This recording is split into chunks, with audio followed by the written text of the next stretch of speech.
Deadline days are usually the most interesting day in every transfer window because of how much business gets done on that day. The 2026 January transfer window was no different. We saw a lot of clubs make moves right at the death, and there were so many that you might have missed a few.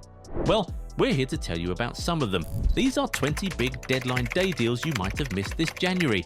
We'll start with Jørgen Strand Larsen.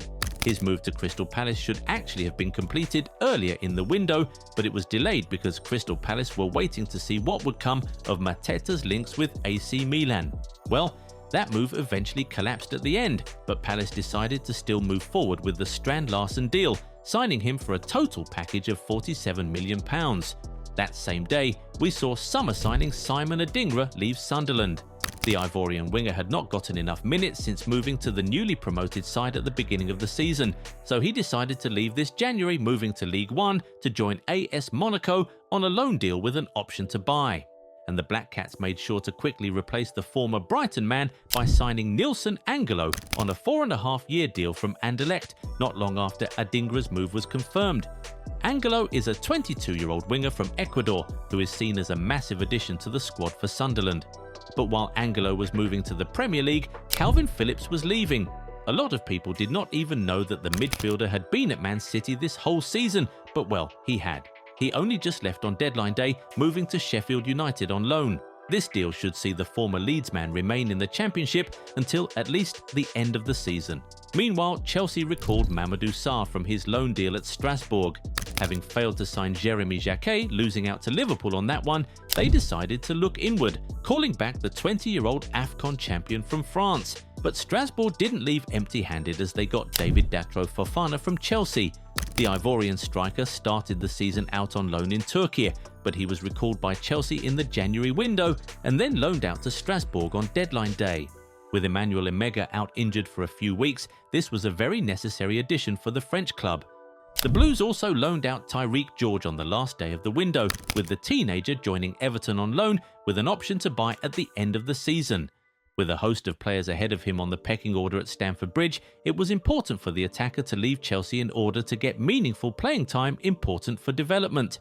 Meanwhile, over in Italy, it was AS Roma who were completing a big signing on deadline day. They weren't satisfied with all the tremendous work they had done throughout the window, so they decided to add one more before it closed shut. They signed Brian Zaragoza from Bayern Munich on a 6-month loan deal with a buy option. He started the season out on loan at Celta Vigo, but that loan move was interrupted to allow him to make the move to Italy's capital. Having paid €1 million in loan fees in the summer, Celta were compensated for the cancellation of the loan. Now, this next one is a really big transfer, but you might have missed it because it happened outside Europe. We'll talk about it in a second, but if you aren't yet subscribed to the channel, go do that right away so you never miss out on our amazing content. Done? Alright, let's talk about it. Karim Benzema completed a move to Al Hilal. The former Real Madrid captain had contract disputes with Al Ittihad earlier in the window, and that ultimately led to him leaving the club. The club had made him an offer for him to have all of his image rights in exchange for no base salary, and the Ballon d'Or winner felt absolutely disrespected by that offer and decided never to play for them again. Al Hilal saw this as a massive opportunity and immediately pounced, signing him on deadline day. This was what prompted Cristiano Ronaldo to sit out Al Nassr's game against Al Riyadh as a form of protest against the PIF for what he felt was unfair treatment for his club. He felt that other clubs were being prioritized over Al Nassr when it comes to investment and recruitment, and league leaders Al Hilal signing Benzema was the latest evidence of that.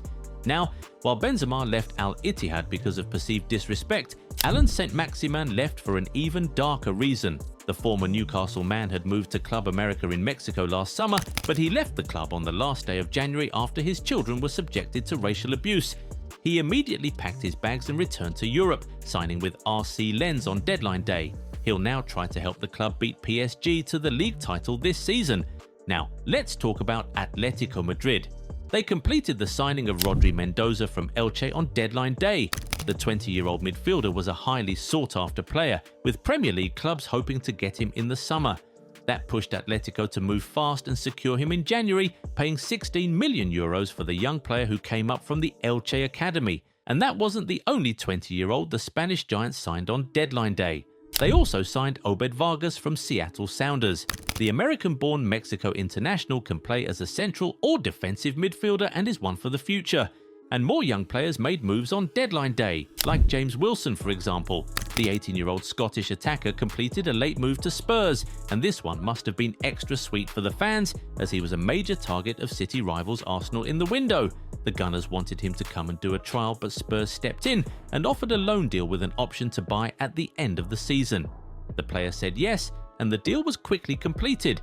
Speaking of Premier League clubs, Nottingham Forest completed the signing of Luca Netz on deadline day, signing him for €2.5 million from Borussia Mönchengladbach. Meanwhile, last place Wolves signed Angel Gomez on loan from Marseille. This means that the former Man United midfielder returns to England after having been away for almost 6 years. Wolves paid €1 million to get Gomez on loan and have an option to buy for €7 million at the end of the season.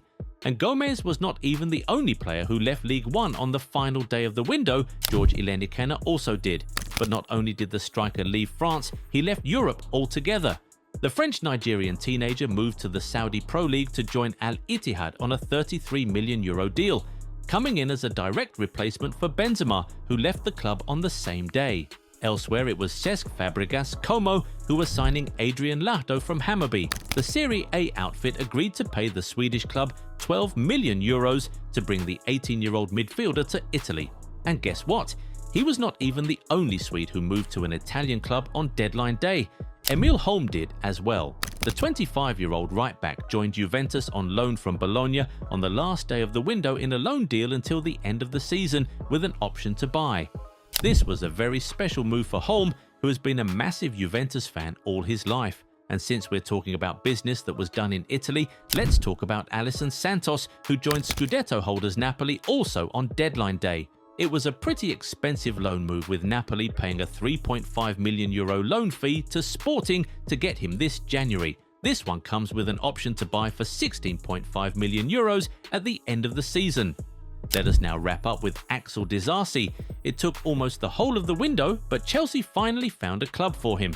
The defender had not played a single minute of competitive football since the beginning of the season after having been iced out by the club, and we thought that was going to go on for the rest of the season with the player having not found a club all window. But right at the end, West Ham came and presented both parties with a solution, signing the Frenchman on a loan deal until the end of the season. Now, which of these was your favourite signing of deadline day? Are there more deals that went down on the final day that you think people might have missed? Share them with us in the comments. If you enjoyed this video, give it a thumbs up and subscribe to the channel. Also, turn on the bell notification so you never miss out on new content. Catch you in the next one. Bye!